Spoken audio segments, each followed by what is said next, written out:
Hello and welcome to Newsweek South Asia, a program that exposes Pakistan's role and nexus in promoting global terrorism and its funding. Here are the headlines. US government withholds $300 million in aid to Pakistan. Pakistan could become world's fifth largest nuclear weapons state, says a report.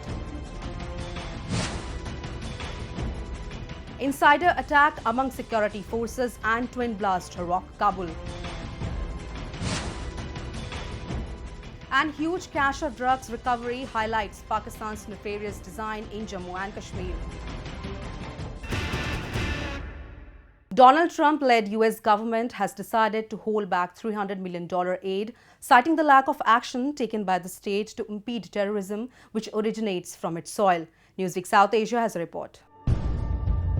Pakistan received a major blow when the United States of America decided to cancel a $300 million aid on the grounds that the Pakistani administration has failed to take action against terrorism which originates from its soil. The decision comes just months after the Financial Action Task Force had decided to put Pakistan back on its grey list after it was noted that the country had failed to take any action against the terror organizations which have been operating from its soil for years.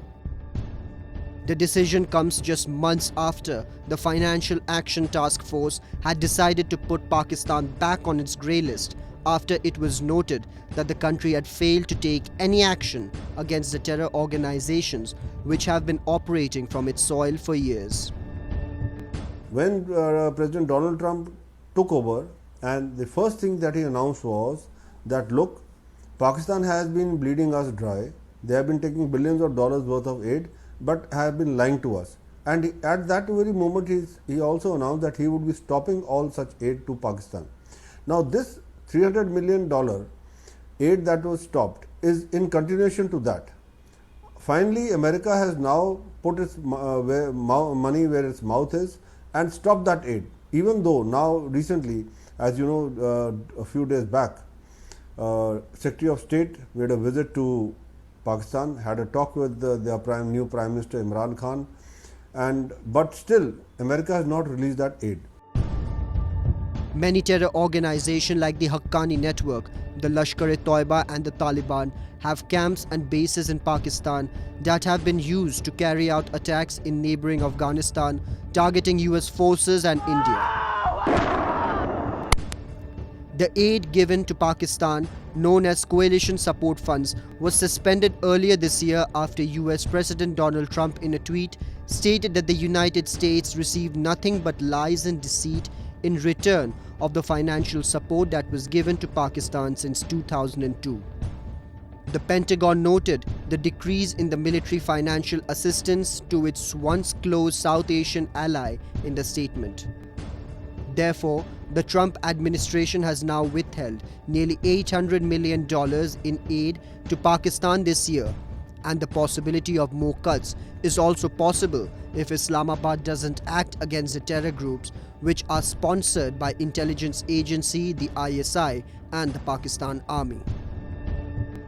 They are of the firm opinion that Pakistan has to do much more than what it has been doing right now to curb the militant organizations who are using Pakistan's soil as their training grounds and as their living places, and from there going into Afghanistan to carry out militant attacks.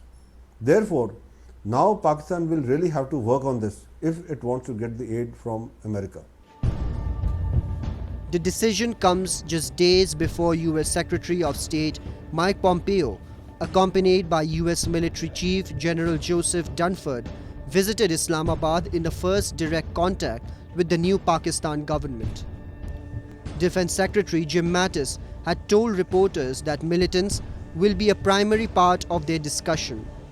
Experts on the conflict next door in Afghanistan, America's longest war, argue that the safe havens in Pakistan have helped insurgents. See, Pakistan has been adopting a double-faced policy wherein it says that it is fighting against terror, but in actual fact it is that Pakistan is the breeding ground for terror. They have allowed militant organizations to use their territory for training. Apart from this, the Pakistan ISI is also very much active in this, in getting these people, organizing these militant groups and imparting training to them. And that is the whole problem which is arising today.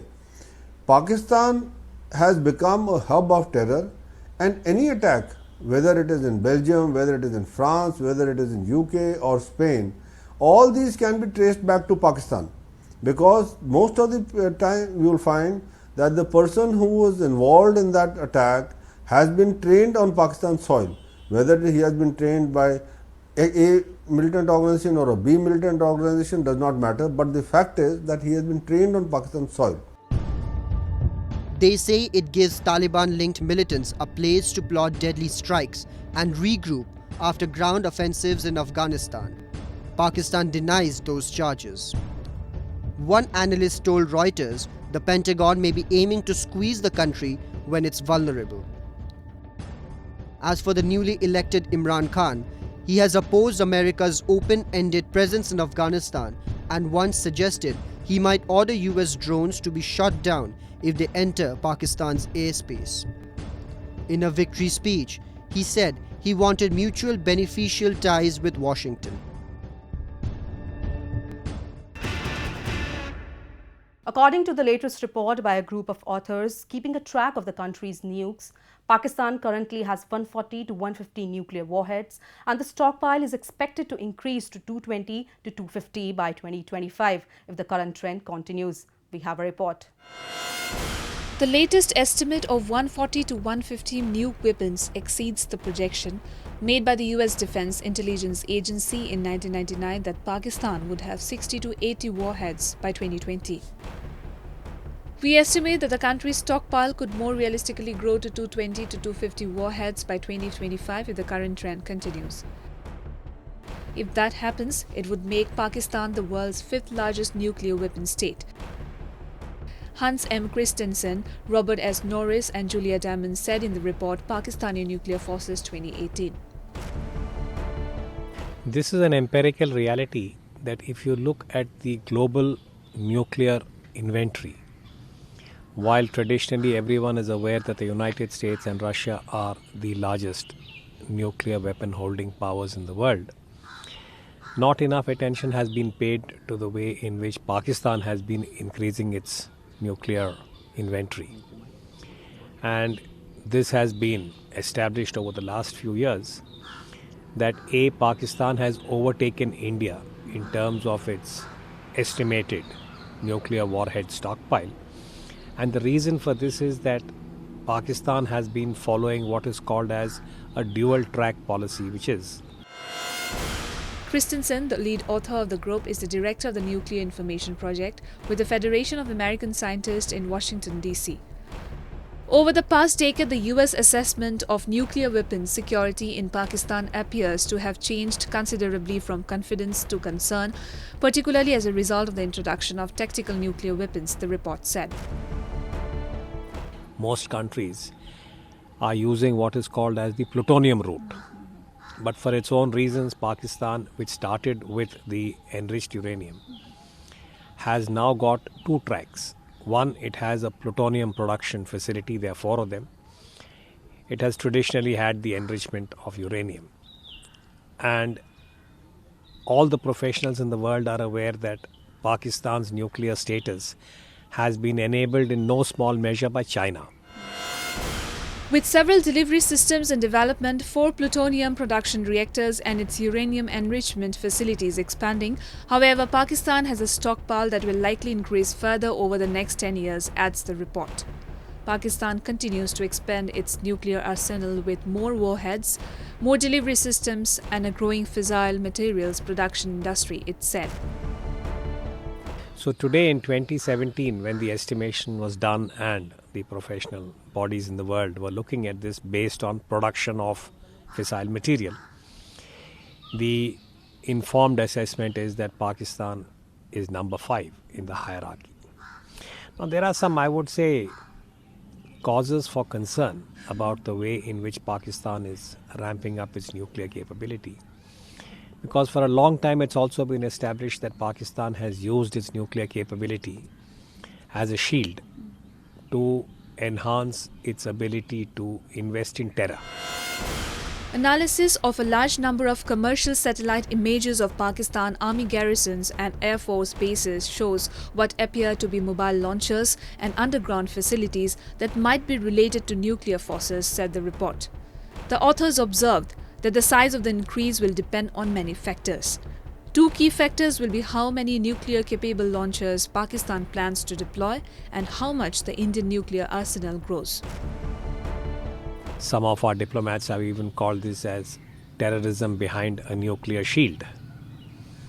Now, this is a reality that the global security community is aware of, and I have repeatedly said that the onus lies both on the United States and China, who at different points in time have either tacitly turned a blind eye or, in the case of China, enabled Pakistan to acquire this capability. Because I think if there is anything that we need to ponder over, and we are a few days away from the 17th anniversary of 9/11, that nuclear weapons may be acquired for addressing certain core security interests, as in the case of India. But the moment the nuclear weapon is used in what might be called as a less than responsible manner, particularly in abetting terrorism, I think then it becomes the concern of the entire global community. And this is something that even Pakistan has to introspect, I think, about how it wants to position itself as far as the rest of the world is concerned in relation to its nuclear weapons. Speculation that Pakistan may become the world's third largest nuclear weapon state, with a stockpile of some 350 warheads a decade from now, are, we believe, exaggerated, not least because that would require a build-up 2 to 3 times faster than the growth rate over the past 2 decades, the author said. Pakistan is modifying its nuclear posture with new short-range nuclear-capable weapon systems to counter military threats below the strategic level, the report says. A high-ranking American soldier got killed in what is said to be an insider attack among security forces in Afghanistan's capital Kabul this week. Kabul also witnessed 2 back-to-back coordinated attacks which killed and injured dozens of people who were attending a sports event. Newsweek South Asia has a report. US Army Command Sergeant Major Timothy Bolliard, who was aged just 42, succumbed to his bullet injuries inflicted on him by an Afghanistan police officer who opened fire at a military base in capital Kabul. Another soldier was also hit during the attack, which occurred while a meeting was taking place between a local community and tribal leaders on the base. About 557 Afghan security forces and 157 NATO personnel, including American service members, have been killed in 102 documented insider attacks since 2007, according to a study published last year by the Modern War Institute at West Coast. Yeah, he was on the ground there 17 years ago, Jim. Scott Miller's a good special operator. He was one of the initial forces that went in.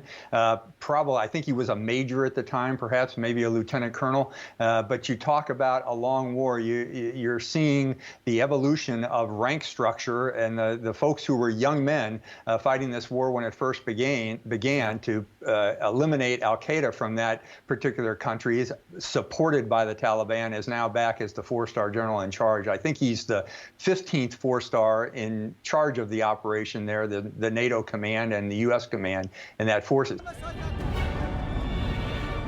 About a quarter of the 102 attacks were deliberately carried out by the Taliban using infiltration, influence, or impersonation, according to the report, while 14% were the result of the Taliban co-opting an Afghan soldier. In other words, the reports say the insider attacks have increasingly become preferred war-fighting tactics of the Taliban. This is duplicitous on the part of the Taliban. They, in fact, waited for the movement of U.S. and Afghan forces out of Ghazni province before they attempted their attacks there and tried to ambush many of the Afghan and U.S. forces, taking over a province that had been deserted because the forces had gone other places to fight ISIS-K, the Khorasan group, and as well as the Haqqani network. In another attack on September 5th, over 20 people were killed and 70 others wounded in a twin bombing at a sports club in the Afghan capital. The twin attack started when a suicide bomber triggered the bomb at a wrestling club in the Shiite populated area.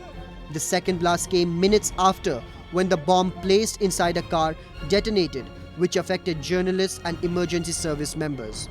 Kabul police spokesperson Hashmat Stankadzai said the second explosion hit as police were helping the victims. The Taliban are not to be trusted, but certainly they should be attempted to be brought in to determine the way ahead for Afghanistan if they are going to play a role. But truthfully, they think they have the upper hand. They may have a great deal of momentum on their side from that attack in the middle of August. But truthfully, you have to be wary both on the part of the Afghan government and the U.S. forces there, pulling them completely into the tent. Many journalists who came to cover the story were also injured in the blast, while a reporter and the cameraman from Afghanistan's largest broadcaster Tolo News were killed. Afghan President Ashraf Ghani also condemned the attack. This turns out to be the latest in the spate of deadly attacks in the Afghan capital. There was no immediate claim of responsibility for the attack in the Dasht-e-Barchi, which is the home to many members of the mainly Shiite Muslim Hazara ethnic minority, which has been targeted in the past by Sunni militants of Islamic State. Islamic State, especially the faction which fled Pakistan and joined the ranks of the IS, has established a brutal reputation, later claimed responsibility for the bombing. This attack comes just a month after another blast which killed 34 students preparing for a university entrance exam in the area. مهاجم در اینجا داخل میشه، یک کسی که اینجا میخواست تلاشی بکنه و وظیفهش همی بود کت مرمی او زد. من دقیق اونجا ایستاد بودم، در پشت پنجره ایستاد بودم. من دیدم صدای تفنگچی آمد، سعی کردم که چی گپ شد. انتحاری خود از دروازه ورودی داخل کردی، دروازه اضطراری بودک. او دروازه دیگه ورودی بوده که داخل شون، باز دور بخورن. اونجا دیگه دروازه است که داخل کلاب شون، بچه‌ها لباسای خود تبدیل بکنن، ورزش بکنن. اونجا که میبینه بند است، باز انتحاری کننده اینجا میاد خود در این دروازه میچسبونه، خود انتحار میکنه. Pakistan's role in the worsening situation in Afghanistan is something which cannot be ignored. Be it the Taliban, Islamic State, Haqqani Network or the Lashkar-e-Toiba, these dreaded terrorists have sanctuaries near the Durand Line inside Pakistani territory. Forget about action against the Taliban, Islamic State and the Haqqani Network. Pakistan continues to shelter them and working on a plan to weaken the Western-backed government in the country. A reason that is pushing security situation in the country from bad to worse with each passing day. The Indian state of Jammu and Kashmir, which over the years has been a victim of Pakistan's proxy war with ceasefire violations, terrorist infiltrations and smuggling of drugs and weapons, has started countering Pakistan's devious acts. Drugs play a crucial role in Pakistan's ISI design, not only to brainwash youngsters of the state to push them into terrorism, but is also a major source of funding for terror activities in the region. We have a report. The Jammu and Kashmir Narcotics Control Bureau foiled an attempt to smuggle a huge quantity of heroin and connected 4 people in connection. It received 22 kg of heroin and 17 lakh rupees cash was also recovered from them. 3 Kashmiri residents were arrested here for smuggling heroin worth rupees 100 crore from Hantwara town. The person who was to receive the contraband was also nabbed from the neighbouring state of Punjab. Virendra Yadav, the zonal director of the Jammu NCP, told reporters. Yeah, definitely. It's a big challenge for my officers. My officer face very hard and odd and even challenges during operations. The consignment came from Afghanistan through Valley, Hantwara, and its final destination was Punjab. 3 drug peddlers, Bashir Ahmad Mir, Firoz Ahmad Sheikh and Wasim Ahmad Bhad, were arrested for smuggling the contraband. Paramjeet, the fourth individual nabbed, confessed to more heroin located in a house in Jammu in Kashmir. The NCP managed to recover 38 kg more. Zones in each states, and all the states connecting Pakistan, like Jammu Kashmir, Punjab, Rajasthan, Gujarat, all the NCB zones are doing very well, and they are doing well. In another operation of NCP, 60 kg of Afghan heroin was recovered, which was estimated to be around 250 crores. According to the NCP, heroin from Afghanistan is brought to the later Pakistan-India border in Kashmir's litigation. विगत कुछ दिनों से लगातार ये बातें आ रही थी कि अंतर्राष्ट्रीय सीमाओं से नारकोटिक्स ड्रग्स और विशेष करके हेरोइन यहाँ पे भेजा जा रहा है. The NCP is now interrogating this fourth connection to Afghanistan. Along with Jammu and Kashmir, these drugs are smuggled to other parts of the country, and money from these activities used for terrorism. Recovery of a huge cache of drugs smuggled from Pakistan put into light the evil plan hatched by Pakistan's intelligence agency, the ISI. The ISI sees more and more Kashmiri youngsters getting recruited into their terror organizations through brainwashing, and drugs play a very important role in their nefarious design. Some of the youngsters of Kashmir who have been for years misguided to take up weapons have now come up under the influence of these illegal drugs. The incidents of stone pelting on their own owing to the evil plans which the Pakistan administration uses to unleash a proxy war in the valley. And with that, we come to the end of this edition of Newsweek South Asia. We will be back next week with more news, views and analysis from the subcontinent. Meanwhile, do keep writing to us at nwsa@ani.in.com. This is Surbhi Sharma signing off on the behalf of entire production team of Newsweek South Asia. Goodbye and take care.